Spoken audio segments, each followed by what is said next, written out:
let's go through the process of creating this little creation here. Mostly I'm going to go through creating composites or pre-comps, and then nesting pre-comps inside of other pre-comps. So nested pre-comps is kind of a tricky process. So this here is a comp called Project2 comp, and I actually may rename it Project2 because you get a lot of comps in here when you start building a lot of pre-comps.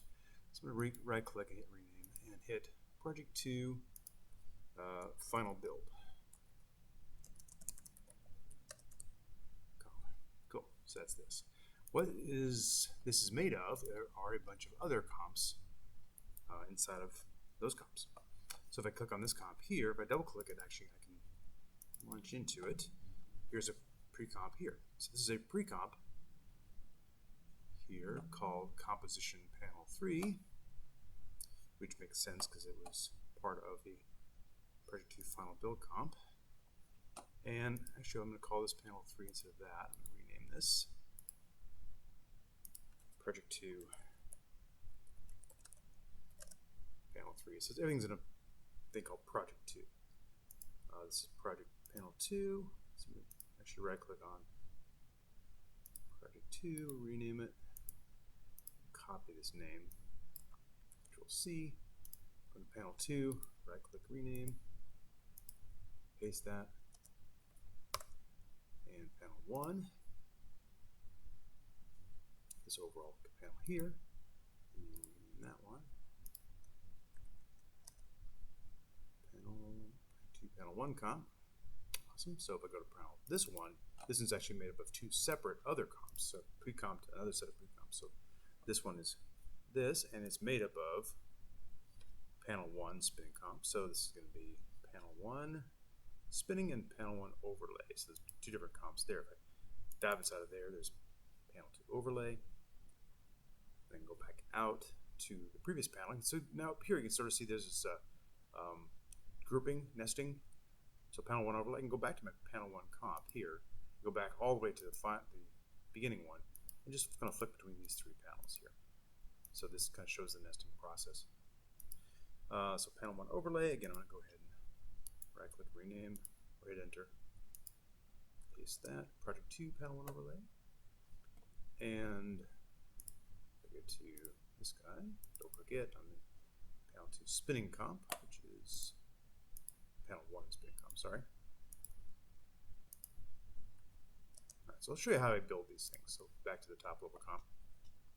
So what I'm going to do is I'm going to create a new composition, and this would be called panel 4.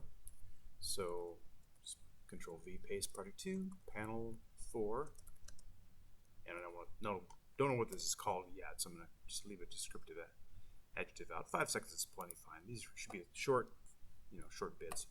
And I brought in a bunch of movies here. Here's this videos that I just took with my iPhone. And I'll grab this one here. I don't think I've used it yet. Drag it over to that comp. And if you notice, it fills the space of the comp.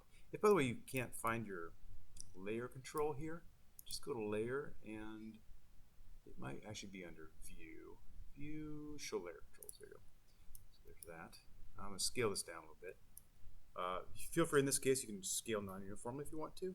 So all we're going to be doing is creating textures out of these images. I'm going to grab this guy and pull him over to the side. So what I'm trying to do is sort of paint this texture. They can even do it at a weird angle like that too. That'd be fun. So really, all rules kind of go out the window, as they should. So I'm going to hit play and see what happens here. So it's just basically kind of using this as a texture base, going at a weird angle. That's kind of fun. The kind of techniques that I was using to kind of strip away any reference to anything realistic is go to Effects and Presets. I'm going to show you a couple of presets here. First one would be saturation. Drag that on there. I can just kind of pull the saturation completely down. And the other one was called curves. So curves is a really nice one, and one of the most useful. If you guys have ever done compositing, probably this is child's play for you, but I'm just going to go ahead and record it anyway. So I can kind of crush the blacks here, and kind of crush the whites, and really up the contrast of the two images. Cool.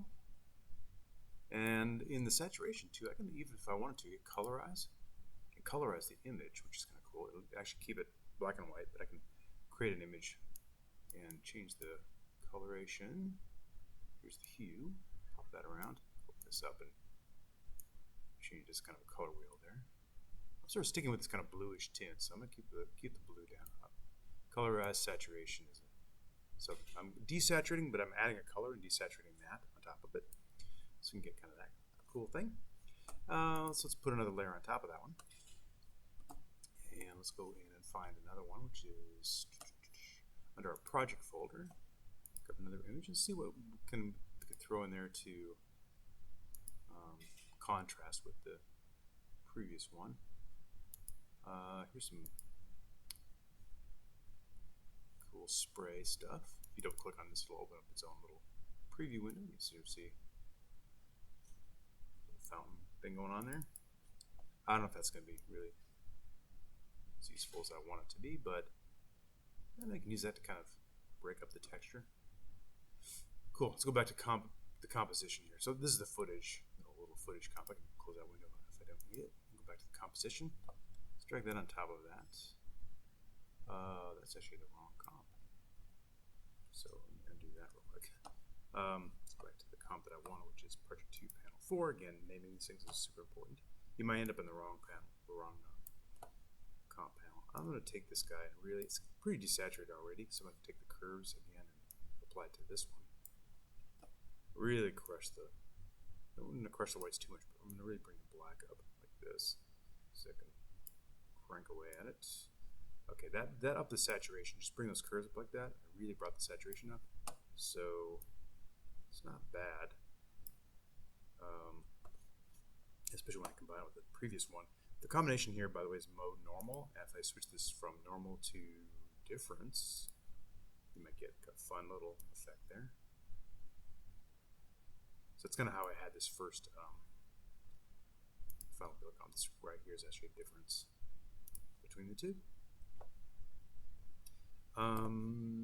Yeah, so that's pretty intense, but this increase of saturation on this other panel is because the previous one underneath it, or on top of it actually, is so oversaturated that's increasing the saturation of my previous level. So if I go to saturation, I put saturation on top, hue saturation on the same guy. I pull the saturation back. I can kind of tone this back. It tones both layers. I'm going to adjust the hue as well and shift the hue more toward, away from the purple and more toward the kind of bluish tint I had before. And I think I need to rotate this around because it's, again, I can see that it's a fountain, but if I turn it upside down, you kind of lose track of what's going on. Cool, so that's the top level. Let me take this bottom level here and just copy and paste itself and just do a slight rotation and pull back on the transparency maybe. So if you hit this, hit T for transparency. I'll pull back on the opacity. If I do those two together, and I'm going to take this one and just sort of offset the footage. So zoom out here. So one footage is, that's the track for the bottom footage there. But also the top footage, I got plenty of extra footage. It goes off the edge of the composition. If I pull this to the left, I can kind of offset that. And maybe I rotate this thing around even more so. Like a full 60. Get them kind of scissoring over each other. Create an additional pattern, and now this guy on top of that, they create a fun little texture. And that's sort of what I was doing over here. The final code comp there. This guy here. That's kind of fun. And see, the whole thing is a little bit too saturated. I want to adjust it. I can put an adjustment layer, a new adjustment layer on top of everything. So it will actually affect the entire set. So in the adjustment layer, I can grab a hue saturation on top of that guy. I have to drag onto the adjustment layer visually. And I can maybe pull the master saturation back a little bit. And if I do curves, curves control, pop that on top of that as well. And if I bring the darkness down here a little more, I can play with the hue adjustment here.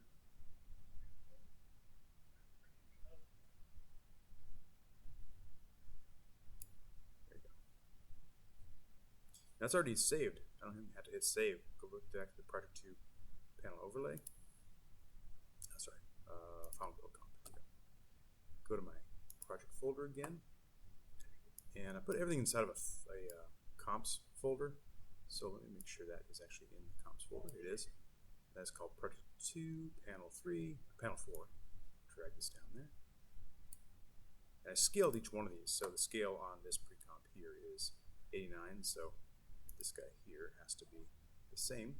So it's going to be S for scale. Type in 89. There you go.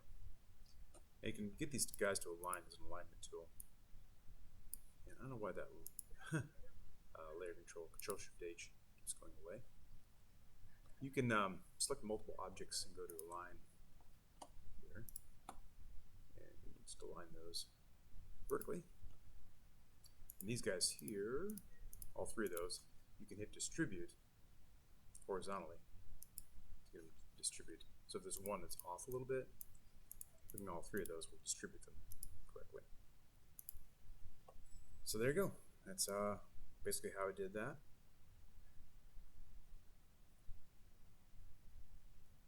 And you can take this guy and slice it up if I want to dive inside a little bit more.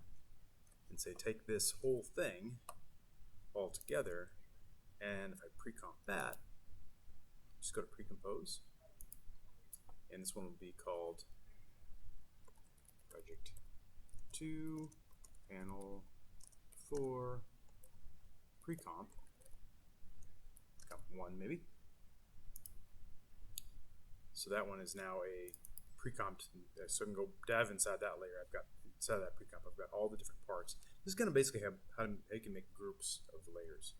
It's basically pre-comp. So now I can take this guy, copy, and paste it on top of itself.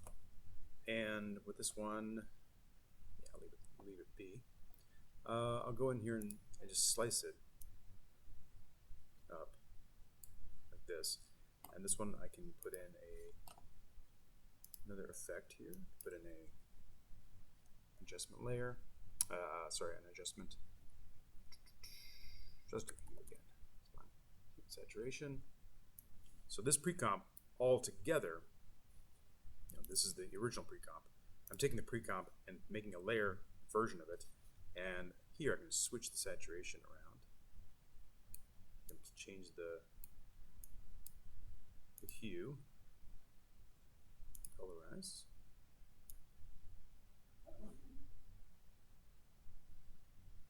Strip out that color. I can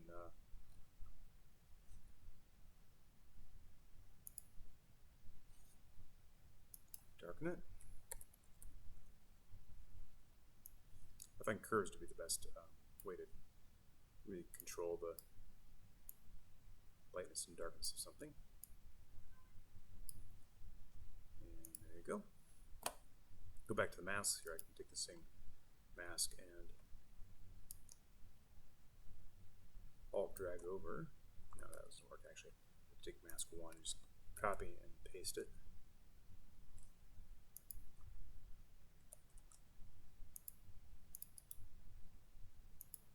Doesn't do that. Yeah, okay, well, whatever. I'll just draw another one. Best if you turn on control quote marks is the grid. So you can turn on a grid format here. Now the grid and control shift quote, it will snap to the grid. So now if I click on this rectangle, these will snap to the nearest grid points. Hold the shift key down, it'll just sort of snap to the nearest grid. There you go. Now I can go to another one. Oops. The back was going there. drag another one. And this next one will just snap to those grids properly. So pretty easy to do.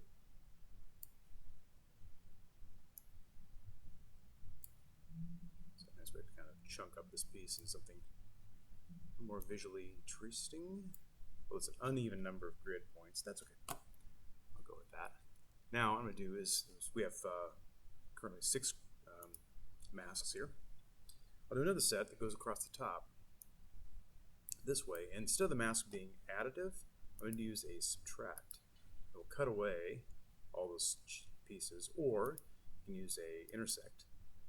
It'll only create these little squares. It's a faster way of creating squares, or you can do a difference. So these would be kind of overlaid on top of each other. So this would be fill, fill, fill, fill, no fill. You'll see here in a second when I finish the whole thing up.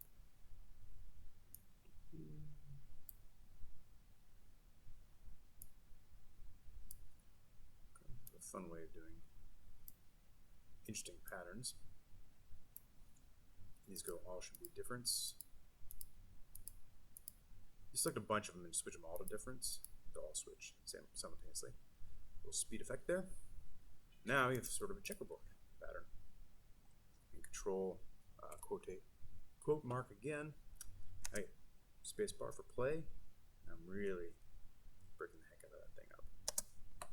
Let's see the old final build with the space bar. And basically that's how I'm doing all these pieces so far. So hopefully that was interesting and engaging. You guys can really use this to create really fun patterns. Kind of build a library of patterns that you can kind of throw into any old animation or any kind of motion graphics piece to just to add a cool background or add interesting motion. These are really useful and kind of fun. People will be asking you all the time, how'd you do that? Good old iPhone. So there you go.